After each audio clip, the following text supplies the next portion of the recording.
ഈ യുദ്ധം കാരണം ഇന്ത്യക്ക് ഉണ്ടാകാൻ പോകുന്ന ഇമ്പാക്ട് വളരെ വലുതാണ്. ഓയിൽ പ്രൈസ് മാത്രമല്ല, ഫെർട്ടിലൈസർ, അഗ്രികൾച്ചർ, ഇന്നലെ വരെ ഇതിന്റെ എഫക്ട് വരാം. ഫ്യൂവൽ സപ്ലൈ ക്രൈസിസ് വരാൻ പോകുന്ന എയർലൈൻ കമ്പനീസ് ഓൾറെഡി സിഗ്നൽ കൊടുത്തിട്ടുണ്ട്. എയർ ഇന്ത്യ ഡൊമസ്റ്റിക് ടിക്കറ്റുകൾക്ക് ഫ്യൂവൽ സർചാർജ് ആഡ് ചെയ്തു. ഡൊമസ്റ്റിക് റൂട്ടിൽ 400 രൂപ അധികം ചാർജ് ചെയ്യാൻ തുടങ്ങി. ഇന്ത്യ ഡിപ്പെൻഡ് ചെയ്യുന്ന ഓയിൽ, ഗ്യാസ്, ഫെർട്ടിലൈസർ സപ്ലൈന്റെ ഒക്കെ വലിയ ഭാഗം സ്ട്രൈറ്റ് ഓഫ് ഹോംസ് വഴിയാണ് വരുന്നത്. ഇന്ത്യയുടെ ഫെർട്ടിലൈസേഴ്സിന്റെ ഏകദേശം 1/3 മിഡിൽ ഈസ്റ്റിൽ നിന്ന് ഇതുവഴിയാണ് എത്തുന്നത്. ഗ്യാസ് സപ്ലൈ കുറയുന്നതുകൊണ്ട് Gujarat Narmada valley fertilisers and chemical production reduce ചെയ്യാനുള്ള ഓൾറെഡി അനൗൺസ് ചെയ്തു. ഫെർട്ടിലൈസർ കുറയുമ്പോൾ അഗ്രികൾച്ചർ സെക്ടേഴ്സിൽ വലിയ ഇമ്പാക്ട് ഉണ്ടാക്കും. ഇന്ത്യ ഫാമേഴ്സ് എക്സ്പോർട്ട് ചെയ്യുന്ന വെജിറ്റബിൾസും ഫുഡ് ഐറ്റംസും ഗൾഫ് മാർക്കറ്റിലോട്ട് പോകുന്ന ഇതേ വഴിയിലൂടെയാണ്. ഷിപ്പിംഗ് ബ്ലോക്ക് ആകുമ്പോൾ ഫാമേഴ്സിന് ലോസ് വരും. ഈ ചാർട്ട് നോക്കുമ്പോൾ നിങ്ങൾക്ക് മനസ്സിലായി കാണും ചൈന കഴിഞ്ഞ സ്ട്രൈറ്റ് ഓഫ് ഹോംസ് ഡിപ്പെൻഡ് ചെയ്തിരിക്കുന്ന ഇന്ത്യക്കാരാണെന്ന്. ചൈനയെ ആരെയും ചതിക്കാതെ സ്വന്തം നിലപാട് പറഞ്ഞുകൊണ്ട് ഇറാൻ ചൈനയ്ക്ക് ഇപ്പോഴും സ്ട്രൈറ്റ് ഓഫ് ഹോംസ് ഓപ്പൺ ആക്കി കൊടുത്തിട്ടുണ്ട്. പക്ഷേ ഇന്ത്യക്കാർക്ക് അങ്ങനെയല്ല, ഇപ്പോഴും ക്ലോസ്ഡ് ആണ്. സ്ട്രൈറ്റ് ഓഫ് ഹോംസ് വഴി ഈ ഓയിലും കാർഗോയും മാത്രമല്ല പോകുന്നത്. ഈ റൂട്ടിന് അടിയിലൂടെ under sea fibre optic cables പോകുന്നുണ്ട്. അറൌണ്ട് 30% കൂടുതൽ വെസ്റ്റ് വേർഡ് ഇന്റർനെറ്റ് ട്രാഫിക്കിൽ ഇന്ത്യ ഡിപ്പെൻഡ് ചെയ്തിട്ടുണ്ട്. Like banking, cloud service, international business call എല്ലാം ഈ കേബിൾ വഴി കൂടാണ് പോകുന്നത്.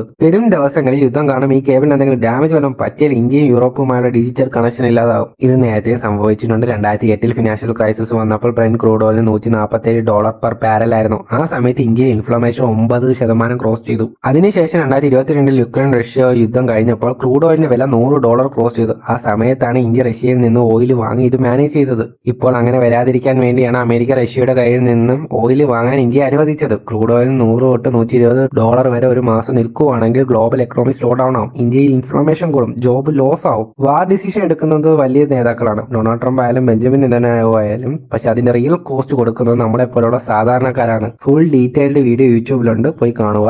ലിങ്ക് ബയോയിലുണ്ട്.